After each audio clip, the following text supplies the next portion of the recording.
created to have some fun together, sharing and singing. So, join and enjoy. Our love for opera brings us together. Thanks for being with us in this trip. Let me now provide you another example. What is one of the first Puccini arias that is given to a soprano? Si mi chiamano Mimi. Right? A lyric Well, soprano is expected to sing Si mi chiamano Mimi because Puccini, for singers know that Puccini can be very heavy. The second act of Mimi is in fact also very heavy. But, she's a beginner soprano. She should be singing Si mi chiamano Mimi, ma il mio nome è Lucia, and do it beautifully with a nice, small voice, bright voice. And the beginner soprano would take that. And if she wants to sing, to keep in the Puccini repertory, she would still go for Madama Butterfly. And people think, still now on the public's point of view, people think that a lyric soprano just sings Un bel libedremo and Si mi chiamano Mimi. And that would make a good soprano, right? That's a good soprano, singing those two arias. And all the soprano cares about is the initial G note, the un bel libedremo, so un bel libedremo. But when she's in the initial stage, the truth is that she goes singing without really caring about what a mature soprano would care for. Let's also say that the maturity does not mean age. The maturity means that the singer, yes, of course, is expected to be older, but the voice is older, but psychologically understand the role better.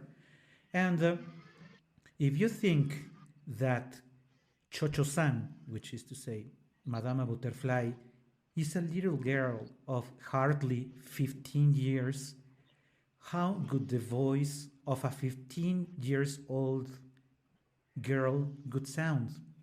And then you hear to the version of many sopranos, and I don't want to give the name of any of those very famous sopranos, but what do they do? You hear them full voice, and it doesn't make sense because Chocho-san is a little girl. So her voice I think that in parts she should even sound like in a falsetto voice. She's not even well developed physically. How do you expect to sing it like a mature woman of 30 years old? That shouldn't happen. But only a mature singer would understand that.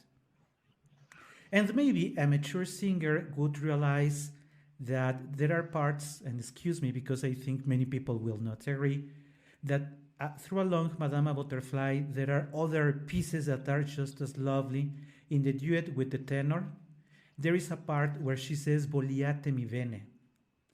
In that part where she says, Vogliate mi bene, if you pay attention to what she's actually singing, she's exposing all her fragility because she says, Vogliate mi bene, un bene piccolino, which means you have to love me and love me well because I need to be loved like a little child should be loved.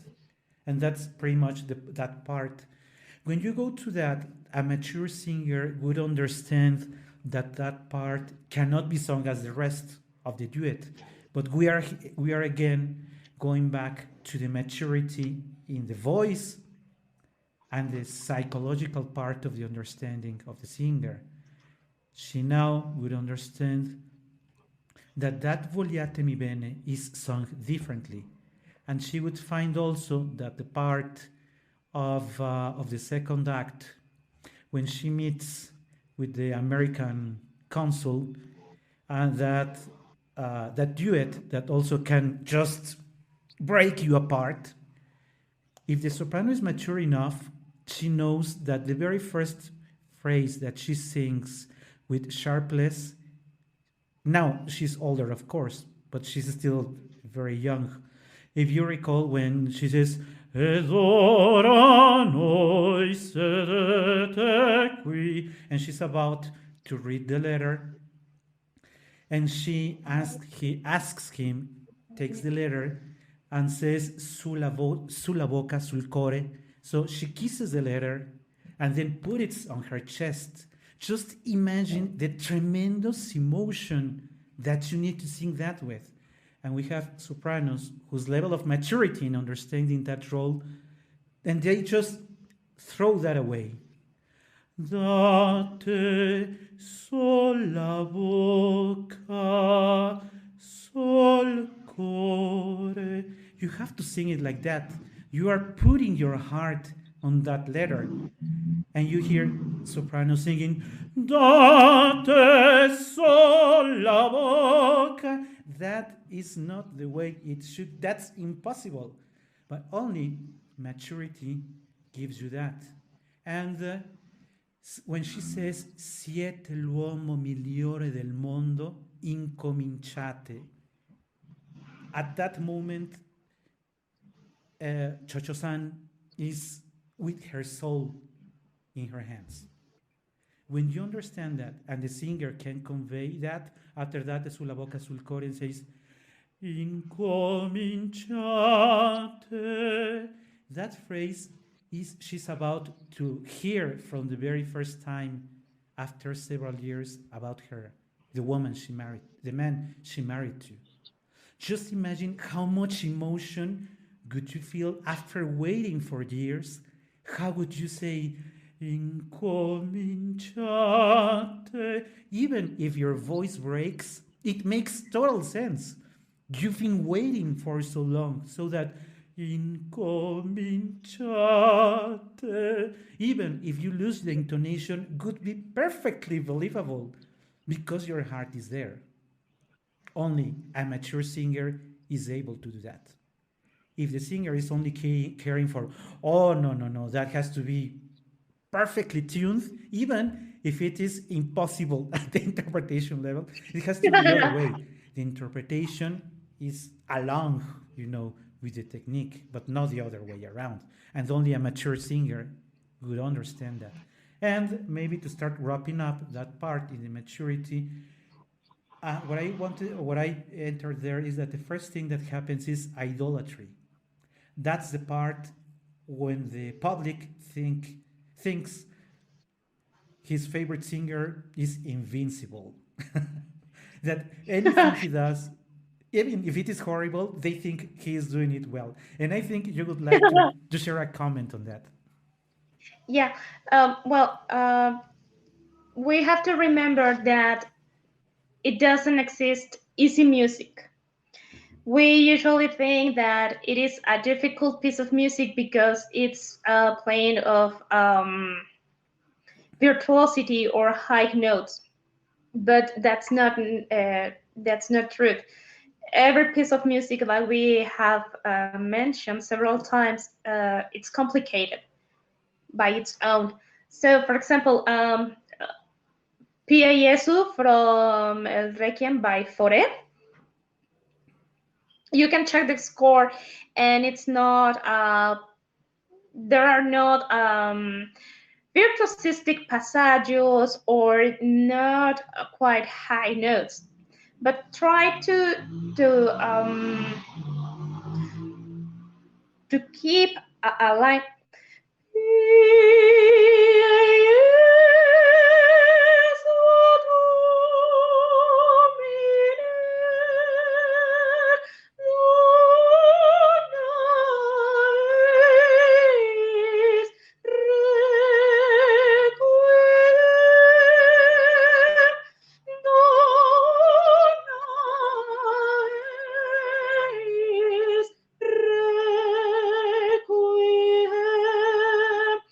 And make it sound like a prayer, asking God for the rest, for the eternal rest of for the souls.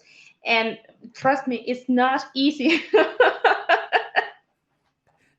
A singer who is mature enough understands that. When we're in our initial phase, we say, there are no high notes. I can do it. You Yeah, can do it, but you cannot do it well. it's not everything about solfeggio. Notes are not everything. the, Right. the the notes that you read in the score, it's not the complete message. And that's what the problem is with the audience in the mature phase of singers. Since they are applauding everything, that's when singers lose the floor. We will have a program on the acts of divas and divos, which will come later on a separate program. But this is the time when I will say, I know that many people like Placido Domingo, but if you go for his album on Latin American music, it's just a disaster. But people keep saying, no, it's Placido, everything is well, just because he's Placido, just because he's Placido. It's a very good interpretation just because it's Maria Callas, just because it's Sutherland, just because it's Caballé, just because, and you give the name. And that is when the audience makes the singer lose the floor. And that's when the worst disasters also happen. So now you have since also singers feel invincible, they start singing whatever it pleases them, and they usually do it with not very good results. And the ego has skyrocketed, and the audience is just applauding anything his favorite singer does, but that doesn't last forever. And we have to jump, or we have to go for maybe, or not maybe, for the most difficult part in the evolution of a singer's life. But before we jump to that, and since we have lots of music for today's, we will have Katia sharing with us another piece, Again. a very nice piece of music. We go back to the spring topic. Yeah, because we welcomed spring the last summer. Last summer, what am I saying? Last Sunday. Sorry, I was reading the score and my mind got lost. So no more We welcomed spring last Sunday. no more low notes. I gotta go. We go to the extreme now with with Katia's. And that's why I choose the Frühlingsstimmenwalze. Voices, spring voices, voce di primavera. Let's see. Dile che i blaue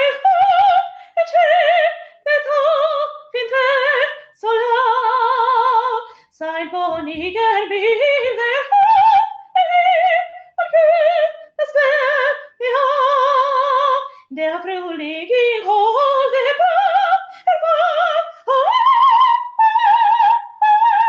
alle bei zu mal sein alle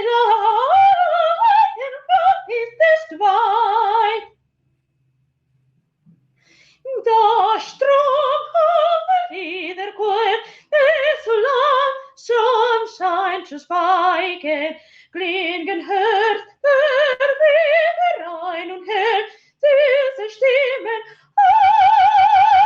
aus den Zweigen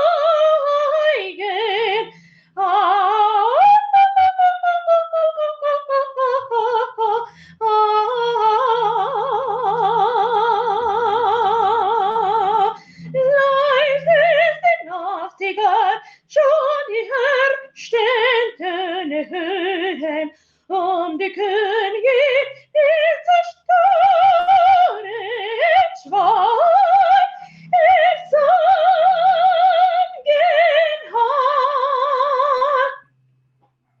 I'm gonna skip a piece.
boniger milder hat, och Gud, det ser i dag.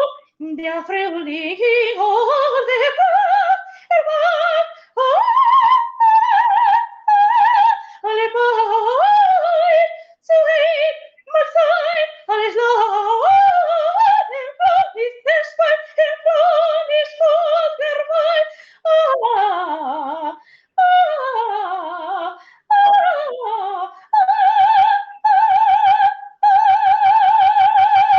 der Frühling steht mit grünem Grau. Ah, ja, ah, ja, was ist erlaubt? Ah,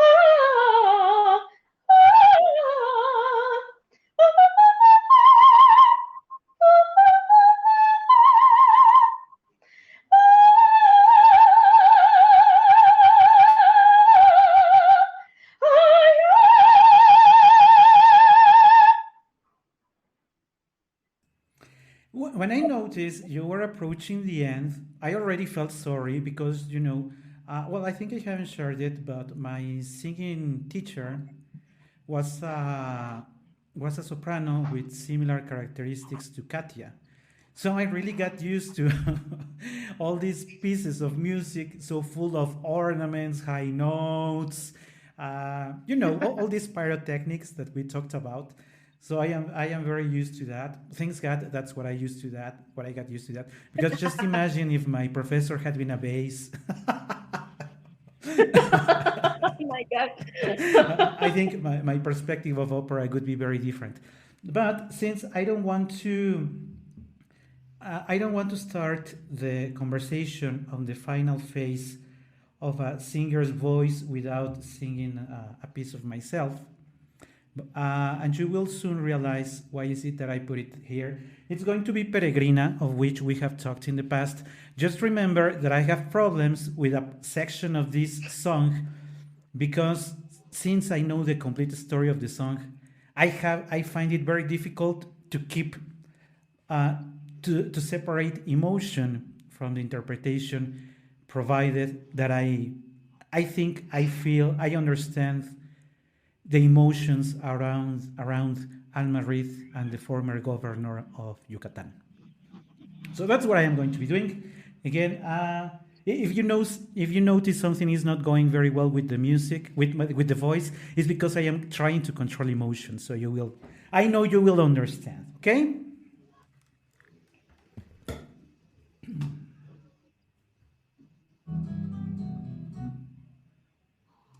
Oh, something is going to happen.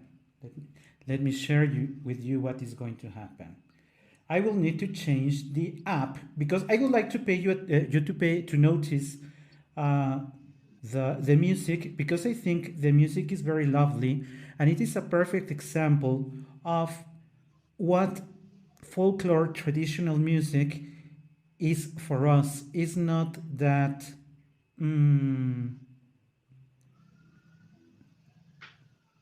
let me see if it's yeah.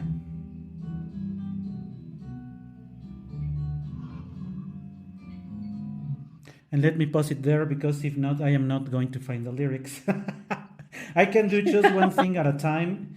So, and I wanted to leave the music there because as I was sharing with you, I think, or I find this to be a very lovely piece of music. And I also hope, I am expecting not to mess up with the cell phone, provided that I am not used to read score sheets on the cell phone. But let's give it a try. I hope you agree that this beautiful music worth the effort.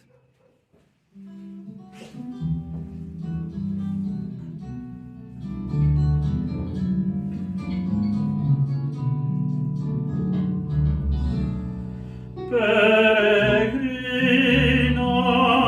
de ojos claros y divinos y mejillas encendidas de arrebol.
sigue hacia mis prados por cantarte con sus trinos y te ve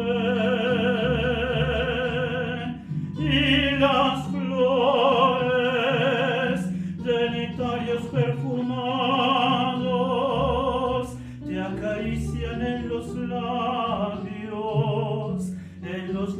y en la sien. Cuando dejes mis palmares y mi tierra, peregrina del semblante encantador, no te olvides de mi tierra, no te olvides de mi amor.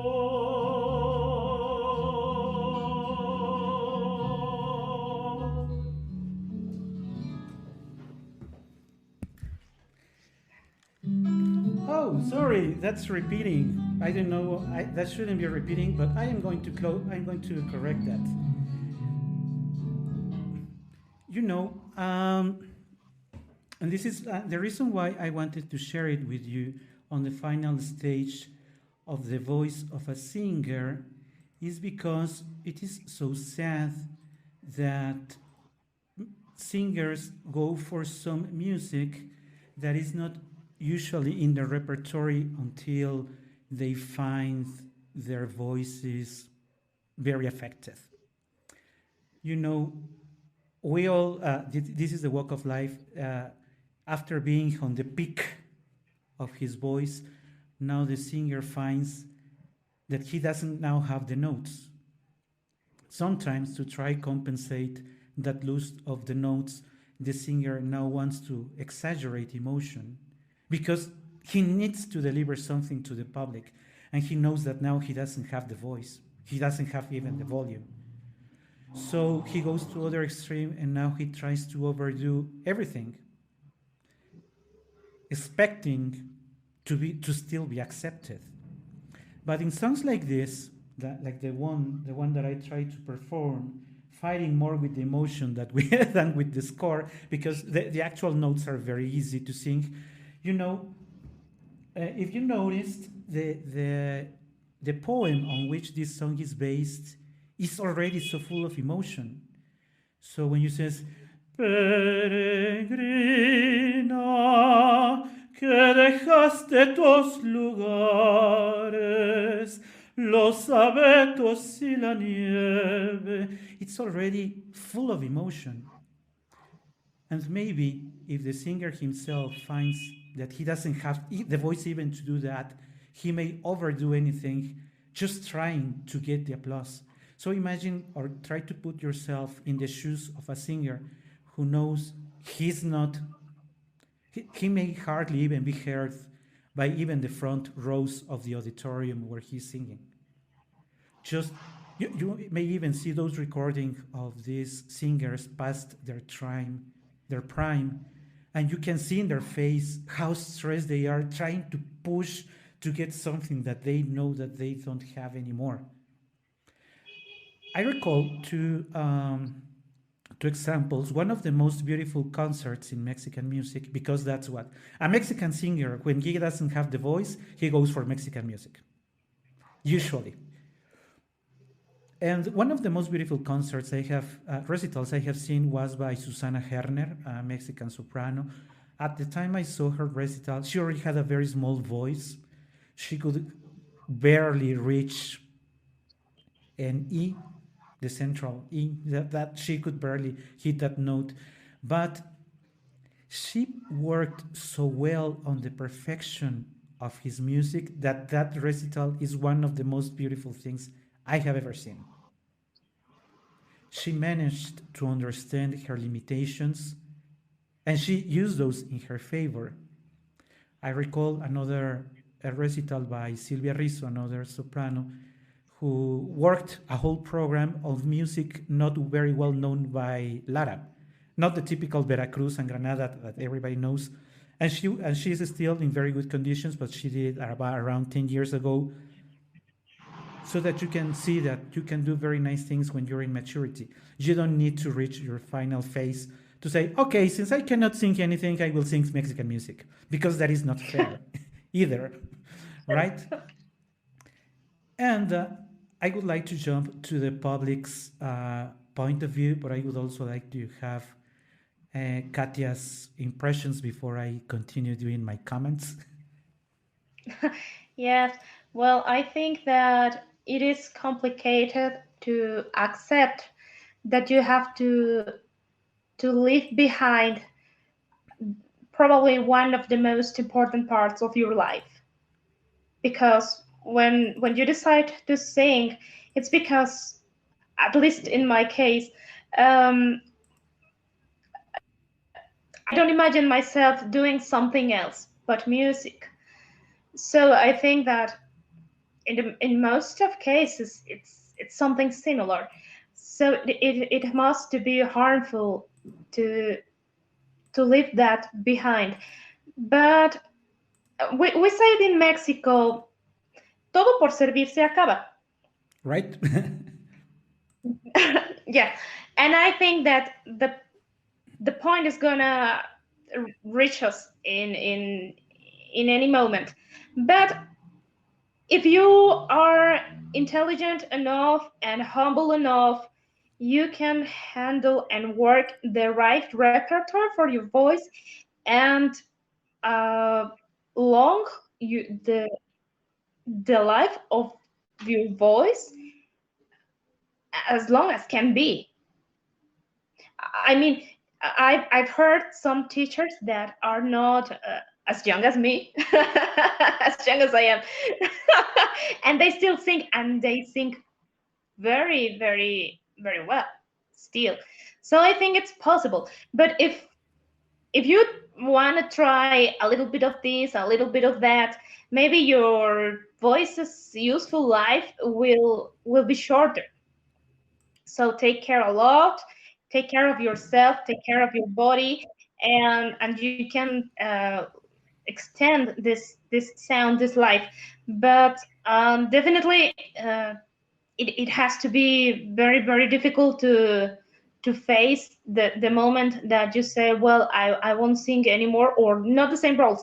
Uh, as the voice matures, it ages too. That's the truth.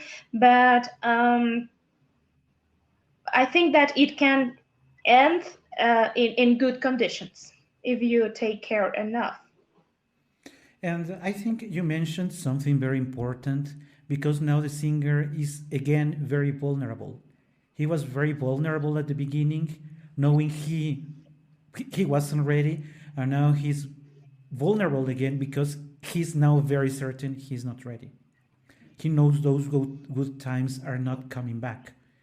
And it is very easy to say now because we haven't reached that point. I have met a couple of singers.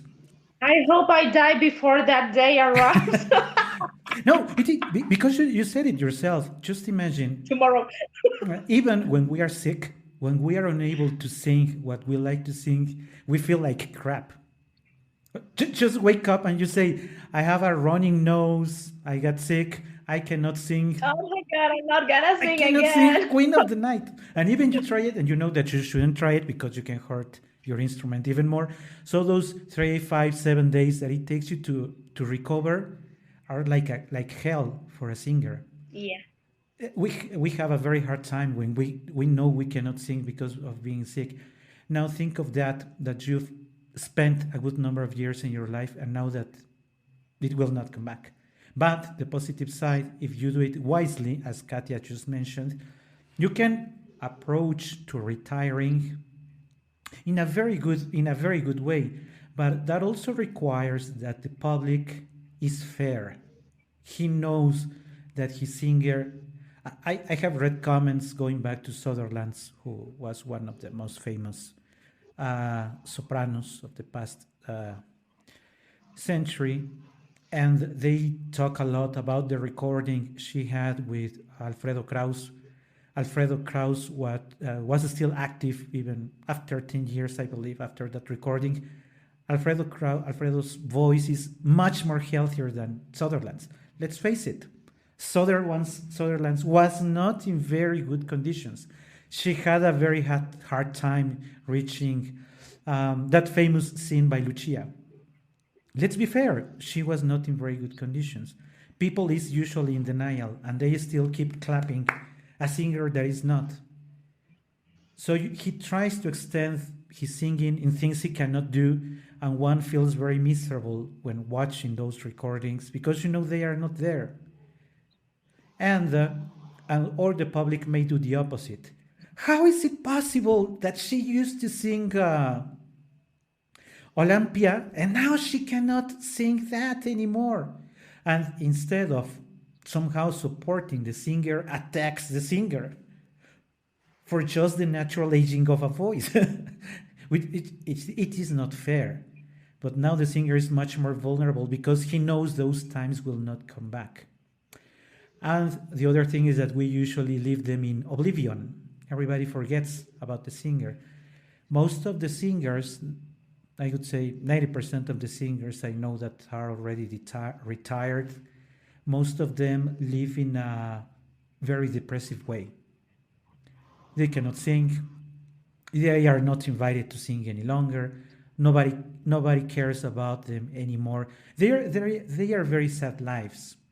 I mean, I know that in countries like Mexico, being old is usually difficult. It's even more difficult for a singer. And so instead of finding that support, they usually spend their lives alone. So it's a very dramatic way of ending the life for a person who lived for the art, but it is true. And I had also discussed with Katia in the past that we all need to be wise enough to know when to retire, because you end up damaging your prestige more when you continue singing when people know you shouldn't be singing any longer. But that's the hard part, the decline. What would you like to add to that? Yeah, we have to accept that we won't sing the same music all the time, but it's preferable for me, at least, to leave a good memory to my public that make them listening me yelling or moaning. It's hard, but you can always make music in different ways, so it doesn't have to end like this. Yeah, there are positive ways to finish that. And since our program today has been, well, too long, we have been exceeding the hour consistently. Sorry about that, but we enjoy so much doing that that maybe we can wrap up by sharing. But I wouldn't like to leave this program with that somehow sad feeling of the decline of a voice of a singer. And maybe I would like to recall one for this song, and Katia will do that as well. In my case, I will just recall one of the most beautiful phrases of the song that I tried to sing. That says, "Y las flores de nectarios perfumados te acarician en los labios y en la sien." Your turn. Okay. Les oiseaux dans la journée, ah, ici l'estrée toujours.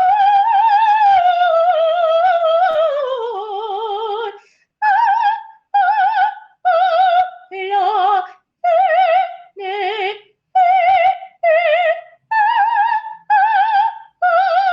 la,